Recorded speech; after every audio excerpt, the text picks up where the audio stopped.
Hola a todos, sean bienvenidos a Economía. En este video vamos a hacer lo que es la varianza y desviación estándar, pero para datos agrupados en intervalos, ¿no? Es decir, con tablas de frecuencias con intervalos. En el video pasado vimos para tablas de frecuencia simple o de datos exactos, pero ahora ya vamos a poder ver lo que es intervalos y cómo se calcula la varianza, la desviación estándar y también veremos el coeficiente de variación al final. ¿Cuál es la única diferencia con el video pasado? En el video pasado nosotros teníamos esta fórmula para calcular la varianza. La fórmula se mantiene. Sin embargo, lo único que cambia es aquí. Vamos a dibujarlo para que se pueda ver. Ustedes ven el término XY que hace referencia al dato. En el caso de las varianza y desviación estándar en tablas de frecuencias simples, no existían intervalos. ¿Recuerdan? Solamente había un dato. Puede ser un número 14, 13. Acá era 15, acá era 16 y así sucesivamente porque habíamos visto lo que eran edades. Sin embargo, en esta tabla de frecuencia lo que estamos mostrando son pesos en kilogramos, que para el que recuerda los videos pasados era un ejemplo que nos indicaba cuánto peso habían perdido algunos atletas, ¿no? Y habían 6 atletas que habían perdido entre 0 a 4, 9 que habían perdido entre 4 a 8 kilos, 4 atletas que habían perdido entre 8 y 12, otros 4 que habían perdido entre 12 y 16 y 2 que habían perdido entre 16 y 20 kilos, ¿no? Entonces esto era lo que mostraba la tabla de frecuencias con intervalos, el peso que habían perdido los atletas. Y como decía, en la tabla de frecuencia simple, acá era un dato, porque en ese ejemplo habíamos visto edades, ¿no? Las edades de los atletas, 13, 14, 15, 16, 17 años. Pero aquí tenemos intervalos. Entonces, ¿cuál es la diferencia? Que nosotros ya no vamos a trabajar con un solo dato, sino vamos a trabajar con un intervalo. Pero primero vamos a calcular este término de acá.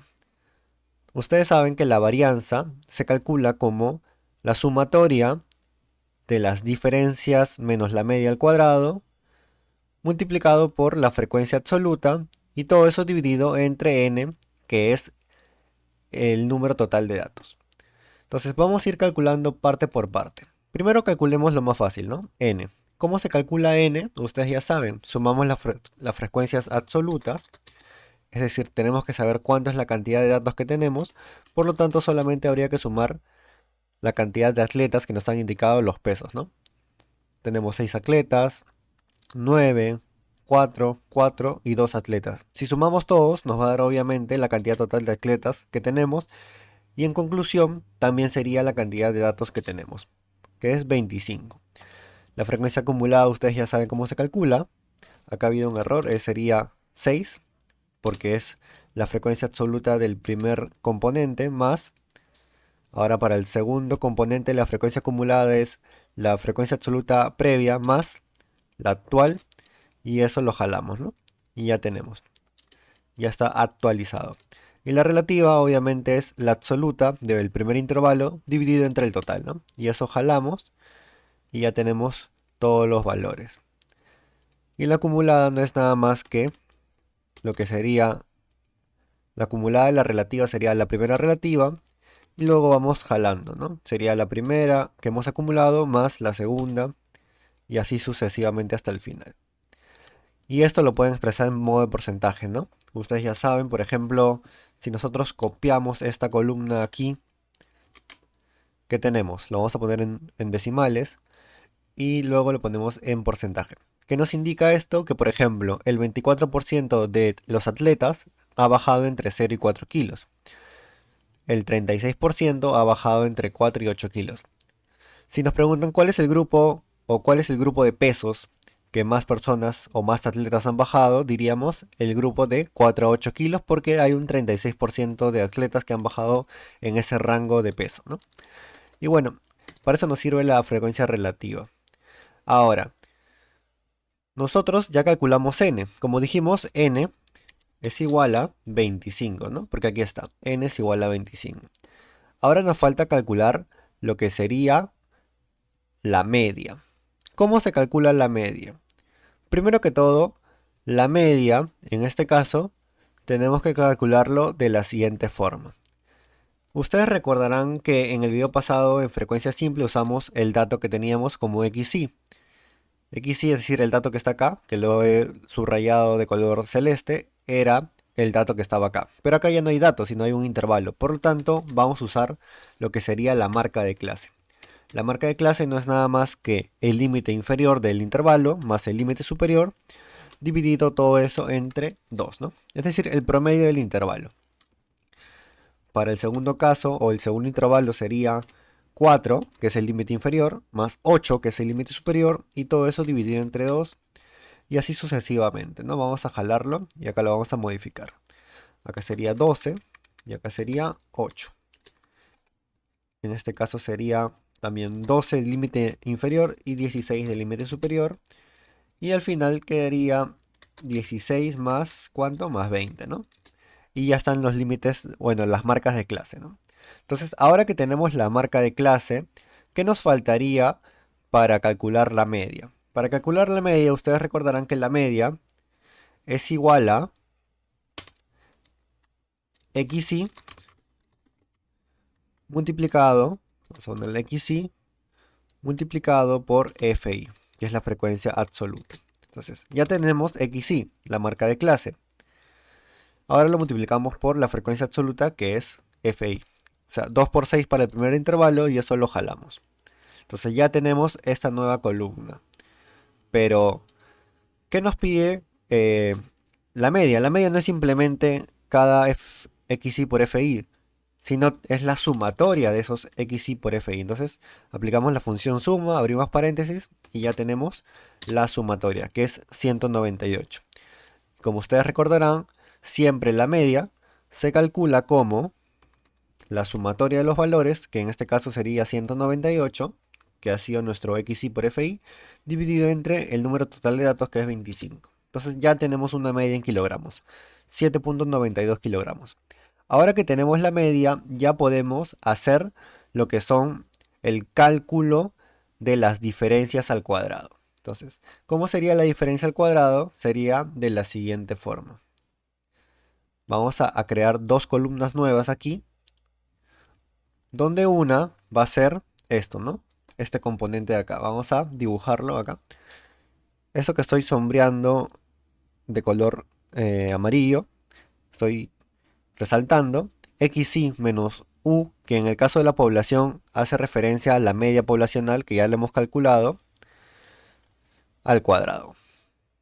Entonces esto de acá sería, vamos a ponerlo entre paréntesis, xy menos, vamos a poner la u que representa mu, que es la media poblacional, y esto lo vamos a elevar al cuadrado, ¿no? Entonces, eso es lo que tenemos que calcular ahorita. Lo que estamos haciendo ahorita es la varianza poblacional. Ustedes saben que la varianza muestral es casi idéntica, lo único que diferencia de una muestra a una población es que en el caso de la varianza no dividimos entre el total de la muestra, sino entre el total de la muestra menos 1. Esa es la única diferencia. Pero por ahora vamos a trabajar solamente con población. Entonces lo que nosotros estamos calculando ahorita, ¿qué cosa es? Es este segundo componente, ¿no? El x menos mu elevado al cuadrado. Ya tenemos el n y ahora vamos a calcular este de acá. Entonces pasemos a calcularlo. ¿Cómo sería? Sería xy, ¿qué cosa es? La marca de clase, ¿no? Menos mu, que es la... ¿Qué cosa es? Es la media, ¿no? La media poblacional. Y todo esto lo vamos a elevar. ¿A qué cosa? Lo vamos a elevar al cuadrado. En un teclado apretamos al 94 y ponemos elevado al cuadrado. Sin embargo, como ustedes saben que la media poblacional lo vamos a usar para las otras celdas, vamos a fijarlo para que no se mueva, ¿no? Con F4. Entonces ya tenemos la primera diferencia al cuadrado. Lo jalamos y ya está. Ahí está para todos los casos. Ahora, ¿qué nos falta? Nos falta multiplicar por el FI, que es este componente de acá. Ya tenemos la parte amarilla, ahora nos falta la parte celeste, que es el FI. Entonces, para multiplicar por el FI, lo único que tendríamos que poner en nuestra columna sería igual a FI multiplicado por esto de acá, porque ya lo tenemos, ¿no? Ya está calculado. Entonces multiplicamos, cerramos paréntesis, y acá hay que poner el símbolo de multiplicación, que es un punto. Entonces solamente sería multiplicar esto, que es el componente de acá, por la frecuencia, o el FI, que es la frecuencia absoluta. Acá es FI, no es F1. Listo. Entonces ya está la primera. Y ahora jalamos, ¿no? Y ya tenemos todas las frecuencias multiplicadas por las diferencias al cuadrado. ¿Qué nos falta? Nos falta la sumatoria, porque esa es la fórmula de la varianza. La varianza, que está representada por sigma al cuadrado, es igual a la sumatoria de los FI por las diferencias al cuadrado. Y luego lo dividimos entre el total de datos. Entonces ya tenemos acá los FI por las diferencias al cuadrado. Lo único que faltaría es hacer la sumatoria. Entonces aplicamos función suma, abrimos paréntesis y seleccionamos todos los datos. Y ya está, 611.84. Por lo tanto, la varianza poblacional de este conjunto de datos es igual a la sumatoria de los FI por diferencias al cuadrado dividido entre el total de datos, que es 25. Y ahí está, 24.47. Esta es nuestra varianza. Sin embargo, recuerden que la varianza está al cuadrado, porque nosotros hemos elevado las diferencias al cuadrado. Y esto no nos sirve de esa forma. Por lo tanto, lo que calculamos es la desviación estándar. ¿Cómo calculamos la desviación estándar? Nada más simple que aplicar la raíz cuadrada de la varianza. Por lo tanto, aplicamos función raíz, seleccionamos el dato de la varianza y aquí tenemos nuestra desviación estándar, ¿no? Si nuestra media era de 7.94, tenemos una desviación estándar hacia arriba de 4.94 y una desviación estándar hacia abajo de 4.94, ¿no? Entonces, eso quiere decir que la mayoría de los datos se encuentran dentro de ese rango. Si estamos, por ejemplo, vamos a calcularlo, ¿no? Entonces sería la media. ¿Cuánto es? La media es esta, ¿no? Entonces, la media, una desviación hacia abajo sería menos, vamos a ponerla acá, menos una desviación. Esto lo vamos a copiar. Y acá sería, en lugar de menos, sería más una desviación. Bueno, primero menos y acá más, ¿no? Entonces, ¿cómo haríamos? Sería la media menos la desviación estándar. Y acá sería la media más una desviación estándar. Entonces, siguiendo la distribución normal, que eso lo vamos a ver más adelante, nos indicaría que la mayoría de datos se encuentran comprendidos en este rango, ¿no? Entre 2 a 12.87. Y eso es muy claro de ver porque ustedes saben que, mira, la mayoría de las frecuencias absolutas se encuentran en este rango, de 0 a 16, ¿no? Pero si solamente tomamos el rango que nos está indicando acá de 2.97 a 12.84, serían aproximadamente 9 más 4, serían 13, más otros 4 serían lo que viene a ser 17, ¿no? Entonces, eso sería más o menos lo que nos está indicando la desviación estándar, ¿no? Que los datos varían en ese rango, la mayoría de datos están dentro de este rango de valores. Y bueno, ya tenemos la varianza, ya tenemos la desviación estándar, que es lo único que falta, el coeficiente de variación. ¿Cómo se calcula el coeficiente de variación? Muy simple también. Desviación estándar dividido entre ¿qué? Entre el promedio o la media aritmética de 0,62. Que si lo llevamos a porcentajes, esto quiere decir que esto es una coeficiente de variación de 62%. Lo que nos quiere decir que nuestros datos varían mucho. Hay una regla que he estado revisando en muchos libros y en algunos canales de YouTube que indican que cuando el coeficiente de variación es mayor a 25% se consideran que los datos son muy variables. En este caso nuestros datos nuestros datos varían en un 62.5% con respecto a la media, por lo tanto sí tenemos datos muy variantes, ¿no? Y bueno, esto sería el video de hoy, espero que les haya gustado este contenido. Hemos visto cómo se calculan las medidas de dispersión, es decir, la varianza, desviación estándar y coeficiente de variación para datos agrupados en tablas de frecuencia con intervalos.